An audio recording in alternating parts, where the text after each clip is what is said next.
Welcome everybody. I'm Christina. I drove up from Hobart this morning through the frosty, foggy Midlands, and I'm a biochar producer in southern Tasmania. So we're going to give a bit about what biochar is, how you make it, and why it might be useful in a context like this. Who in the room makes biochar? Can I just see a show of hands?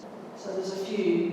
I had a very interesting chat with Ian before we started, and he makes biochar, you call it stoving it, so in a pit in the ground.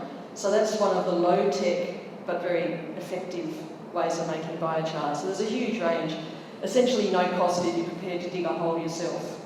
Or you can go and buy a pyrig unit or a sophisticated piece of technology off the shelf for $1 million+ bucks. And there's a huge spectrum of ways to make biochar. What I want to say that's relevant here is that you choose your technology based on your context.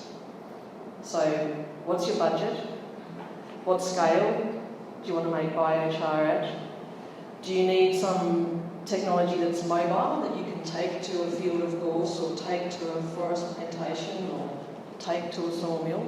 Or do you want fixed plant because you're going to utilise the heat to heat water at an abattoir or use it to make energy in some way? Do you want a system that's continuous flow so that you can feed a big hopper in a bin and it will just keep flowing? Or do you want a batch system where you load up the contraption, do your burn and then empty it and then start again? And what sort of feedstock, in other words, the material that you're going to pyrolyse, what have you got available? Is it woody waste? Is it sewage sludge? Is it rice husk? Is it macadamia shell? Obviously not in Tasmania. So all of these questions are going to lead you to choosing an appropriate technology. In all of these things, every project everywhere, including making biochar, the iron triangle applies. You have a tension between scope and functionality, cost and time. So if you're in a hurry, then it might cost more or it might be reduced scope.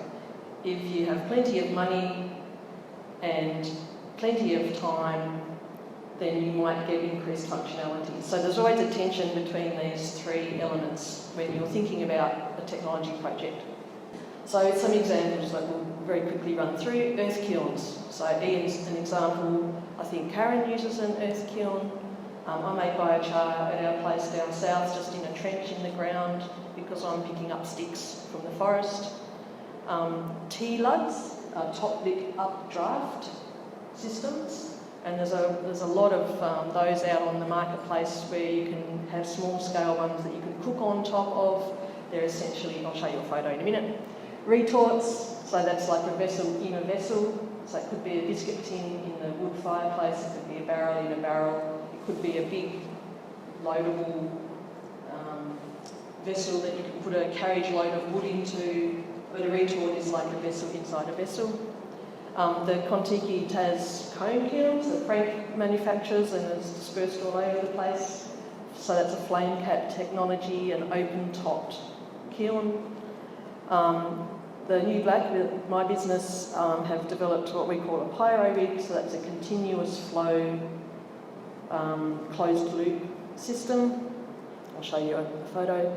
Other Australian examples, the Echo 2 technology that Rainbow Biochar have built, so it's Peter Burgess's project, and the Char Maker by Earth Systems are examples. And there are international examples such as Pyrig and Simcraft and many others. Just a couple of photos. So a pit kiln is literally a pit in the ground. A wok-shaped hole works really well.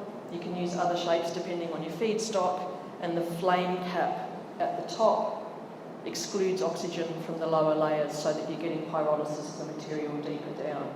And this is a great technology for land care groups, for individual landowners who have got a big pile of woody debris that they want to char but don't want to spend money on a beautiful, sophisticated kiln, but just want to do a few burns.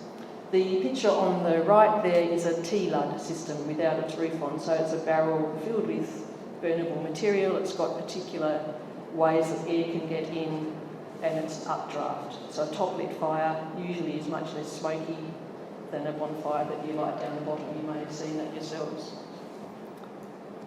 The Kontiki kiln here on the left, it's got a shield up that you can see there, but the vessel itself is a cone-shaped vessel. I think you've got one on a trailer outside, don't you?